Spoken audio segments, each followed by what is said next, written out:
여론 신. 예, 오늘 여론 뚱신입니다. 배종찬 인사이트K 연구소장, 김봉신 메타보이스 대표님 두 분 함께합니다. 안녕하십니까? 안녕하십니까? 어색하죠? 아닙니다. 봉신. 예. 아니 김봉신 메타보이스 대표는 네. 저하고 한 20년 가까운 관계가 있거든요. 네. 같은 회사에서 또 일을 하기도 했고 뭐 출연을 해서 제가 청취자분께 드리는 말씀이 아니라 정말 분석의 대가, 탁월한 분석을 하는 사람입니다. 자, 오늘 탁월한 분석 네. 부탁드리고요. 기대를 해보겠습니다. 자, 윤석열 대통령 100일 평가부터 해봐야 될 것 같아요. 방송사들이 일제 여론조사 결과를 발표했는데요. 대체적으로 지지율이 20% 후반대로 확인이 되고 있습니다. 네네. 네, 김봉신 대표 나오셨으니까 오늘은 좀 김봉신 대표가 좀 소개를 하는 것도 어떨까 싶은데. 네, 소개해 주십시오, 대표님.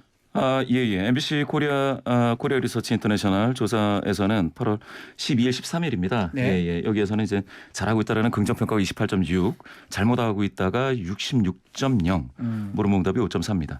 예, KBS 한국리서치 조사에서는 28.0 잘하고 있다, 네. 69.0이 또 잘 못하고 있다. 무응답은 5.1이고요. JTBC도 있었습니다. 잘하고 있다가 29.9. 다 비슷합니다. 잘못하고 있다가 66.8. 역시 JTBC 글로벌 리서치 8월 14에서 15일 조사입니다. 대부분 지금 보면 20대 후반이 긍정평가고 예. 부정평가는 한 60대 후반, 중후반 예, 정도가 중후반. 되는 것 예, 같아요. 맞습니다. 그럼 그렇다면 이게 거의 일치된다고 보는 게 맞는 것 같긴 그렇겠죠. 합니다. 예. 4개 여론조사 기관에 SBS 넥스트 리서치도 소개를 해주셨죠. 네. 예, SBS 넥스트도 29.6입니다. 긍정이. 네. 15, 16일 조사고요. 네. 예, 맞습니다.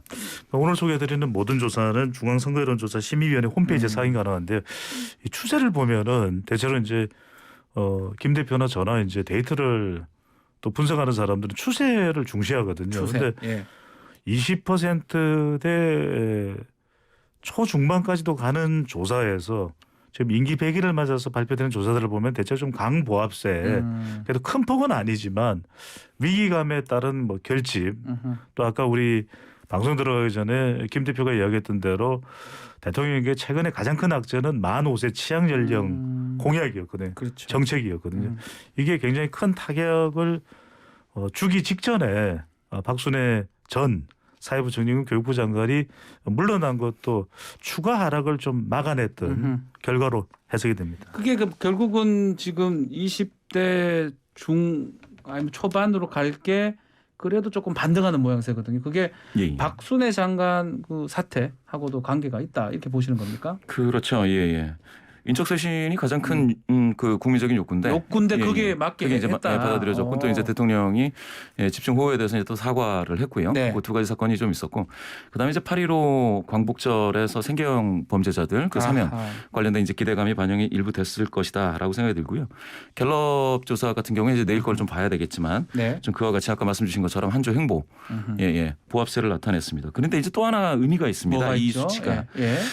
이게 사실은 이제 후보 시절에 예. 보시게 될 것 같으면 2011년 12월에 그러니까 작년 12월에 김건희 당시 예산에 뭐 관련된 내용들이 좀 의혹이 있었습니다. 그렇죠. 그래서 사과까지 갔었죠. 예. 12월 4주에. 그리고 나서 1월 조사에서 모든 기관이 폭락했습니다. 윤석열 후보 당시 후보가 기억납니다. 그러면서 예. 이 수준으로 폭락했습니다. 딱 20대 딱 이때입니다. 20% 후반대. 아. 그러니까 요 선에 지금 걸쳐 있다라는 거는 어쩌면 이제 이게 무너져서 20% 초반대로 간다거나 아하. 하게 됐을 때는 그러면 어떻게 생각하면 바닥을 확인한 줄 알았는데 그게 뚫리는 거고 여기에서 다시 올라간다면 이제는 상승 반전 포인트 찾은 거고요. 이렇게 해석을 해야 될 것 같습니다. 자, 역시 분석가들처럼 네. 그 포인트를 지금 보고 계시는데 제가 좀 보는 그런 부분은 지금 결국 인적 쇄신을 통해서 뭔가 반등이나 더 하락을 막았다고 지금 두 분 분석해 주셨는데 네.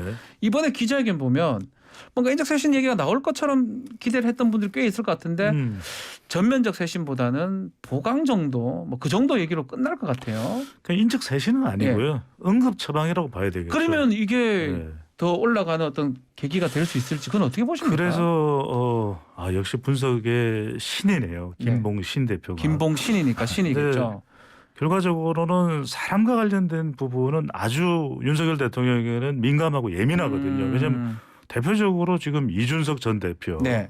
그리고 아내인 배우자 김건희 씨와 관련된 그렇죠. 부분은 일절 언급을 안 하고 있어요. 실제로 이제 이 사안들이 인물과 관련돼 얽히고 설킨 것이 대통령의 투표했던 지지 기반까지 달아나게 만든 것이거든요. 네. 지금 자영업청 그리고 가정주부청도 달아났고 대구, 경북, 부산, 울산, 경남까지 지금 취임 초와 비교를 해보면 지지율이 빠진 상태거든요. 네. 근데 윤석열 대통령의 이 100일 임기 취임 100일 기자회견 내용을 보면 인적 쇄신은 아니다. 아. 인적 쇄신은 윤석열 대통령의 법과 원칙에 맞지 않는 겁니다. 인적 쇄신을 한다는 것 자체가. 네. 그래서 윤 대통령은 두 가지입니다. 이렇게 분석을 해보면 본인은 보수를 조금씩 결집해가면서 어느 순간에 시간은 걸리겠지만 중도층을 흡수하고 그리고 일정 시간이 되면 한 지지율이 한 50%대 초반만 가도 윤석열 정부의 국정 기조는 될 수 있다. 이렇게 판단하고 있는 것 같아요. 그래서 두 가지는 뭐냐면 하나 이 윤석열 대통령이 모두 발언에서도 어제 네. 모두 발언에서 국민을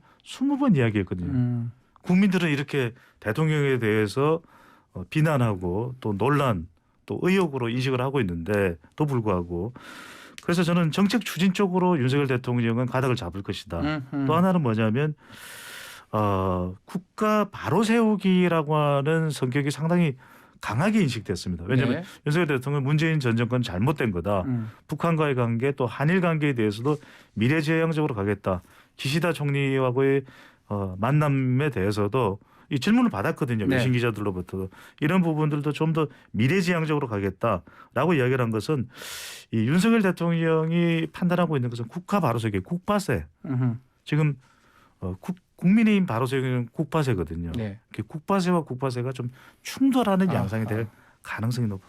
지금 말하는 부분이 인적 쇄신 다 포함한 얘기 같아요. 사람 부분보다는 가는 지금 그대로 가는데 약간은 보강은 하지만 예컨대 김건희 여사라든지 이준석 대표라든지 등등 사람 부분은 그대로 가고 정책적인 어떤 변화를 통해서 지지율 반등을 할 것 같다라고 이제 저는 그렇게 좀 이해하는데 그 부분을 지금 기자회견을 봤을 때는 그렇게 보여진다는 겁니까?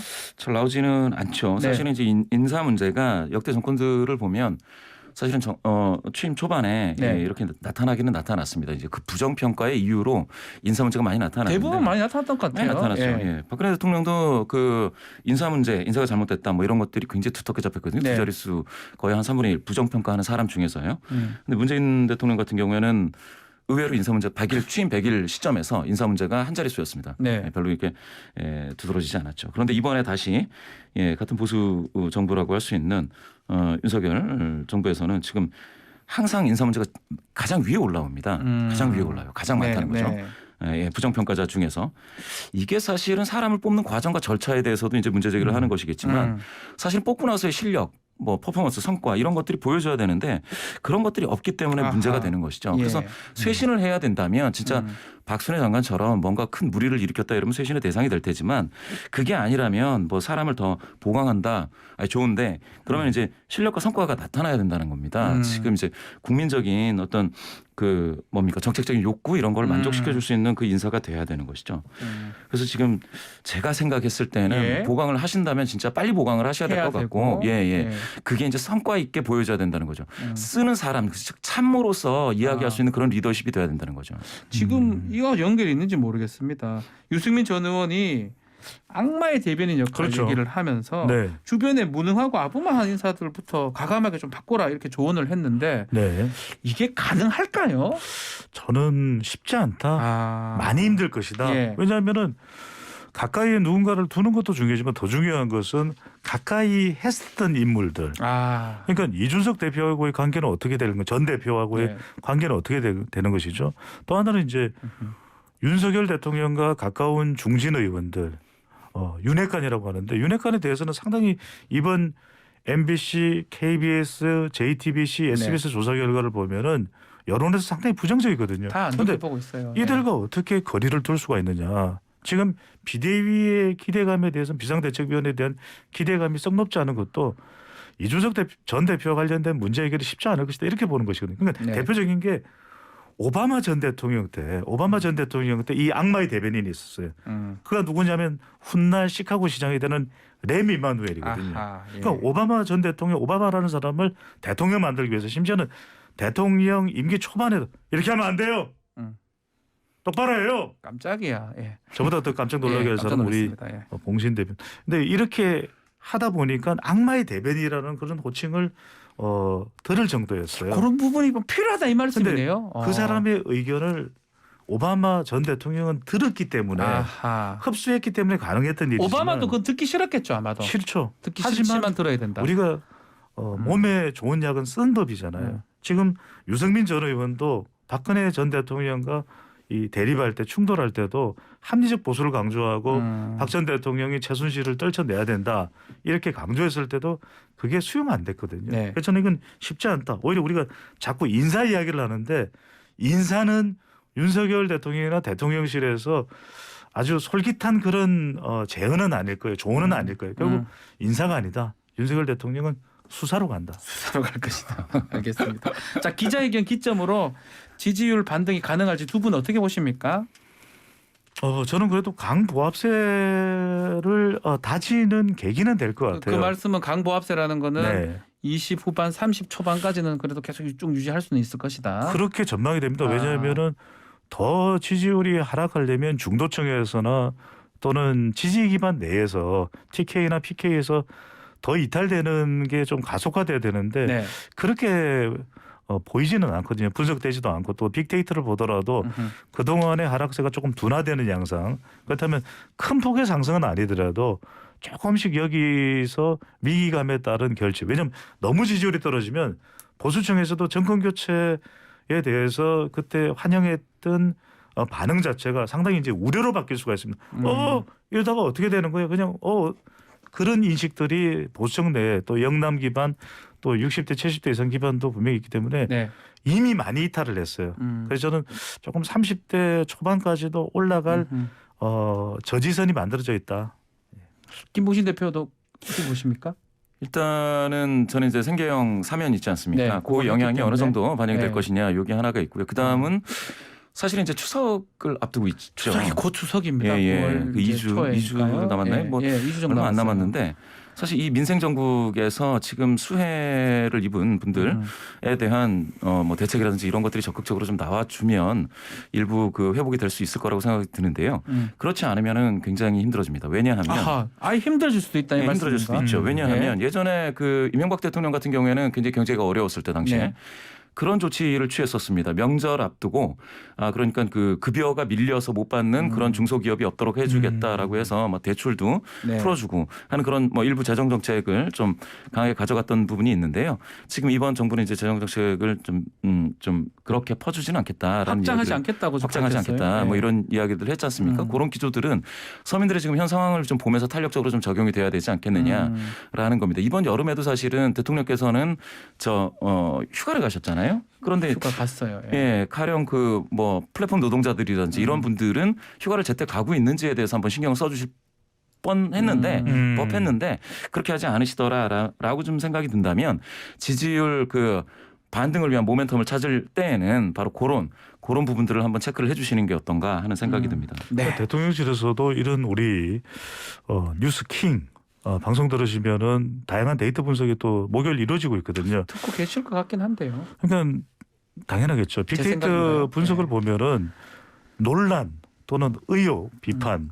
어제 하루 동안의 썸트렌드 분석을 통하면은 평상시 때보다는 윤석열 대통령의 빅데이터 언급량이 상당히 많은 편이었어요. 11만 8,708건이었거든요. 100일 기자회견이 그런 거 아닐까요? 그렇죠. 그런데 이제 감성 연관으로 분석을 해보면 대체적으로 혐의 또는 혐오, 부정적인 거 논란 많다는 이런 거죠. 쪽이 많이 뜨거든요. 그래서 실제로 대통령의 표현에도 국민이라는 표현이 직접적으로 이렇게 긍정 공감으로 이어지긴 쉽지 않습니다. 그래서 대통령의 연설이나 네. 대통령의 행보에 방금 전에 김봉진 대표가 이야기했던 대로 그 말 한마디만으로도 국민들은 공감의 이해관계가 다리가 확보되거든요. 네.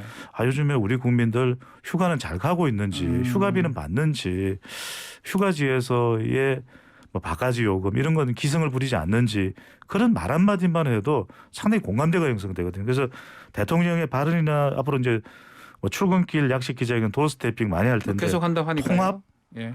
개혁, 네. 혁신, 미래, 공감, 현장이라는 용어가 실제로 대통령의 발언에 많이 들어가야 됩니다. 예. 연설문도 그렇고 그렇게 되면은 자유라는 걸 강조하는데 자유라는 건 아주 좀 추상적인 거니까 아주 긍정적으로 연결 안 예. 되거든요. 그래서 현장적인 발언이 좀 그럼요. 좋다는 거네요. 실제로 미국 대통령 연설문 작성할 때는 네. 빅데이터 형성에서 어떤 용어들이 주로 공감대를 많이 형성하는 게 이게 참 중요합니다. 그래야 이 대통령의 발언과 메시지와 국민들의 마음이 연결되지.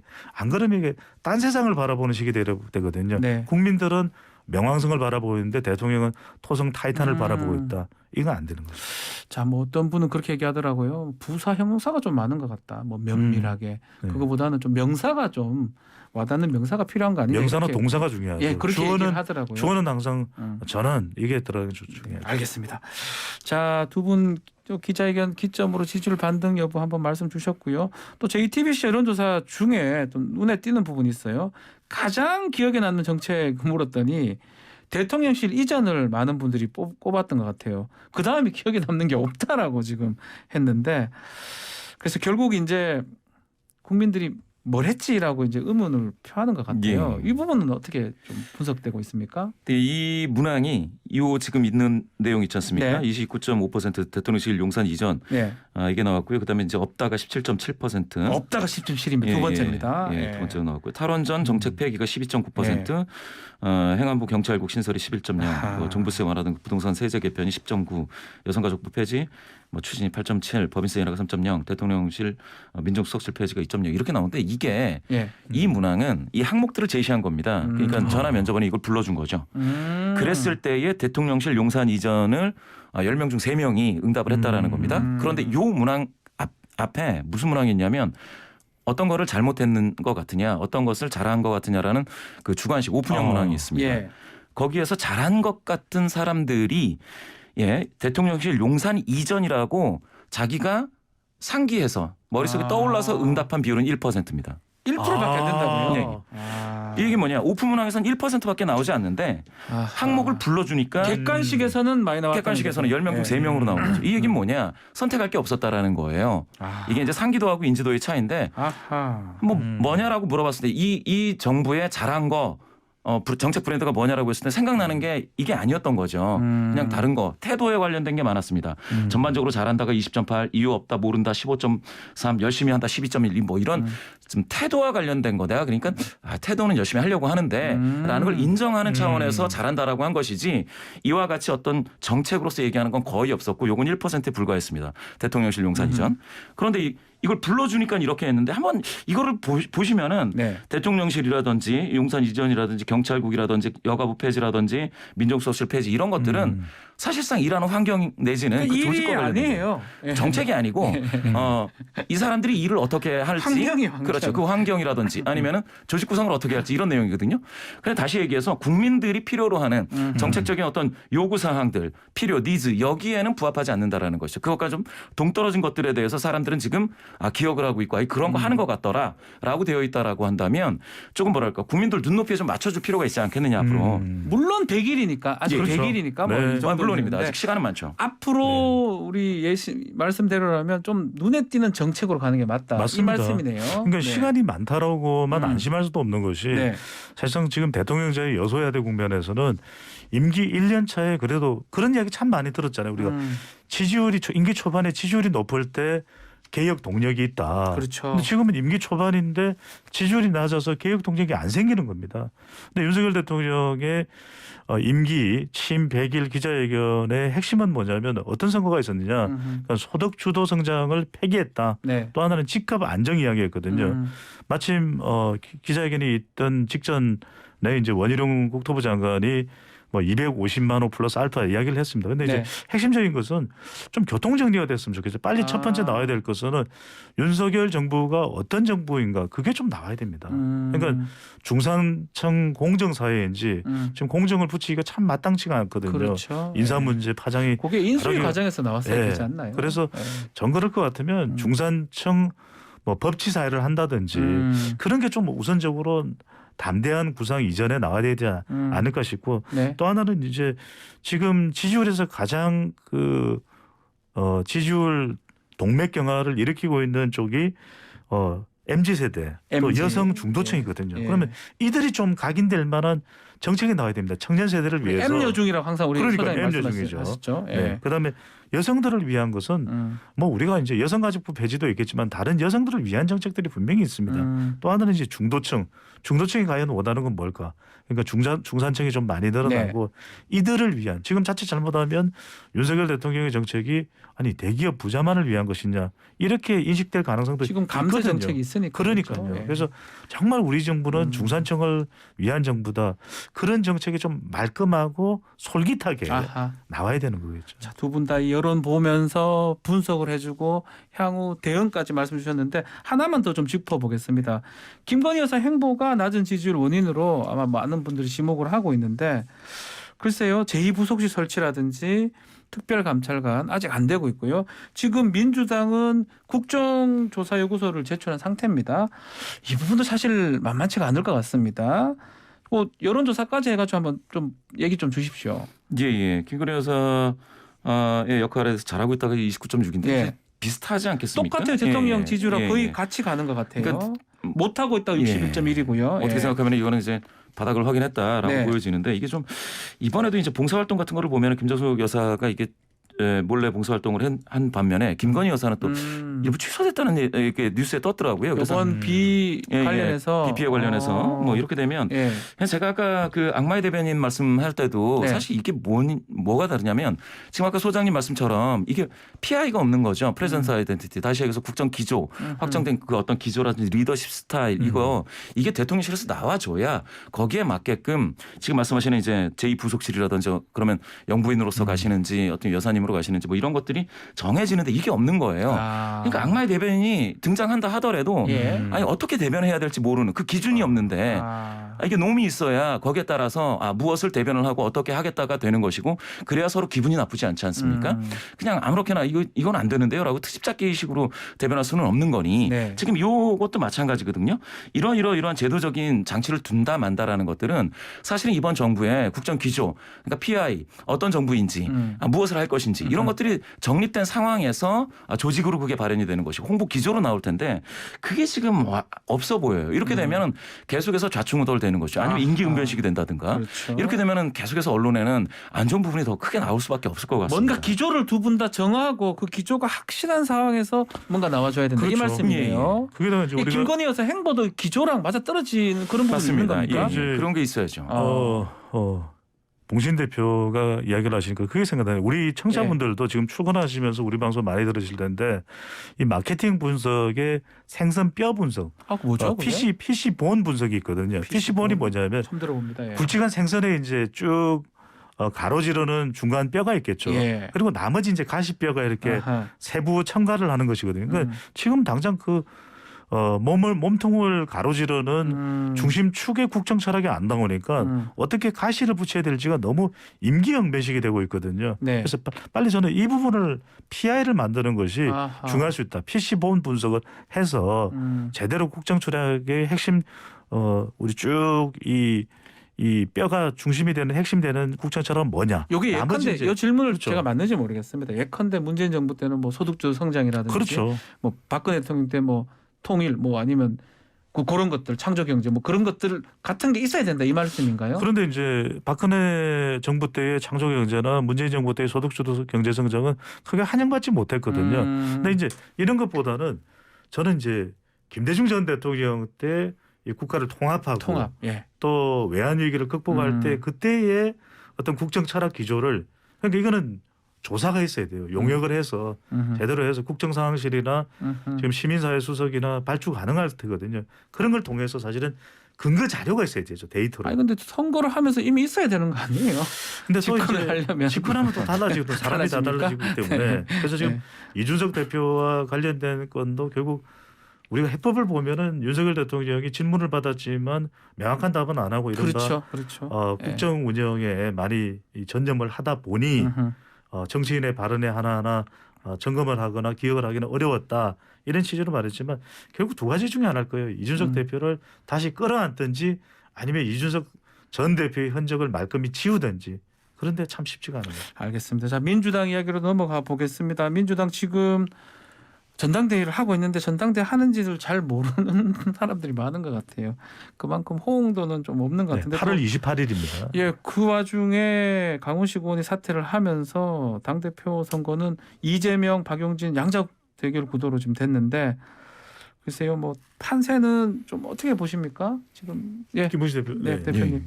아니 뭐 여러 가지로 봐가지고는 이재명 후보가 예, 압도적이고요. 예. 그것 때문에 오히려 음흠. 너무 일방적인 후보가 있기 때문에 전대 흥행이 아직은 흥행으로 나타나지 않고 네. 약간 잠잠한 것 같습니다. 호남 이제 예. 한다는데 호남의 권리당원 비중이 높으니까 예. 뭔가 판세를 바꿀 수 있을까요? 어떻게 보십니까?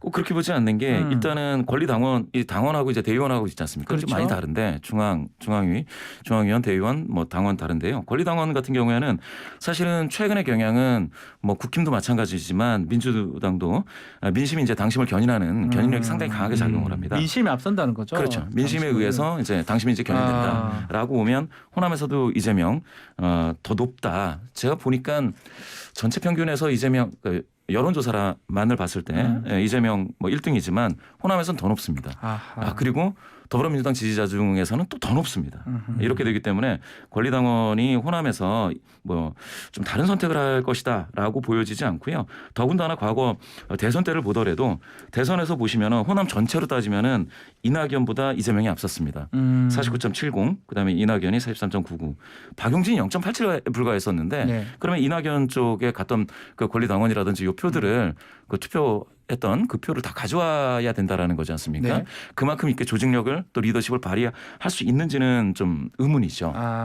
그렇다고 보면 쉽지는 않겠다. 근데 이제 예. 김 대표 말씀에 한 가지 더 추가해야 될 사항들은 이렇게 지금 그래도 이재명 의원이 실제 빅데이터 분석을 해보면 윤석열 대통령 임기 100일 동안 가장 많이 등장하는 인물이 이재명이에요. 그러니까 윤석열 대통령과 묶음이라는 이야기는 대통령의 지지율이 낮은 지금 20%대의 지지율이 이재명 의원으로 하여금 거대명을 만들고 있다. 거대명. 그러니까 거대명은 큰 대명이 아니 거의 대부분 이재명. 이제는 거의 대부분 이재명. 거대명에서도 확실히 직접 만드신 거죠. 오늘. 확실히 아니 제가 만든 거 네. 확실히 학대명에서 이제 거대명으로. 거대명요. 예. 근데 최근에 보면 이제 당은 80조 개정도 미뤘어요.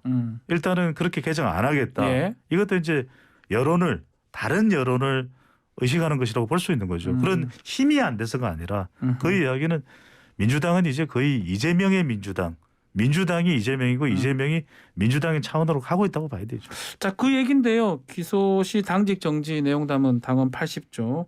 이 부분 지금 결국은 전준희하고 다르게 비대위에서는 그냥 절충안으로 했습니다. 이게 혹시나 당내 좀 개파 갈등 논쟁으로 번질 가능성이 있을까요? 비명, 뭐 반명 이렇게 얘기하던데. 글쎄요. 실명, 제가 봤을 예. 때는 이게 오늘 저 소개 말씀드린 이제 KBS 한국리서치 조사에서도 네. 이게 개정해서는 안 된다가 50에 가까웠습니다. 48.8. 안 된다가. 예. 그리고 야당 탄압이니까 개정을 해야 한다가 36.1이니까 지금 5차 범위를 넘어서서 안 된다라는 의견이 더 많았는데요. 민주당 지지자 중에서는 개정해야 한다가 더 예. 많았습니다. 아하. 51.7이니까요. 예. 그런데 또 무당층 내에서는 안 된다가 49.5로 또 많습니다. 그러면 이건 참 제가 봤을 때는 민심에 따르는 판단이라고 민심에 좀 생각을 그렇죠. 합니다. 여론도 의식한 게 있고 또 네. 한편으로 당원 80조뿐만 아니라 당원 80조 1항도 있지만 사망에 지금 또 이제 예. 개정되는 내용들이 뭐 윤리 심판은 당무위원회를 통한 조정도 가능하다. 이것도 굳이 당장 하지 않아도 되는 이유가 될 수 있는 거죠. 알겠습니다. 자, 오늘 여론둥신 여기서 마무리를 하겠습니다. 배종찬 소장님 또 김봉신 대표님 두 분 감사합니다. 감사합니다. 고맙습니다.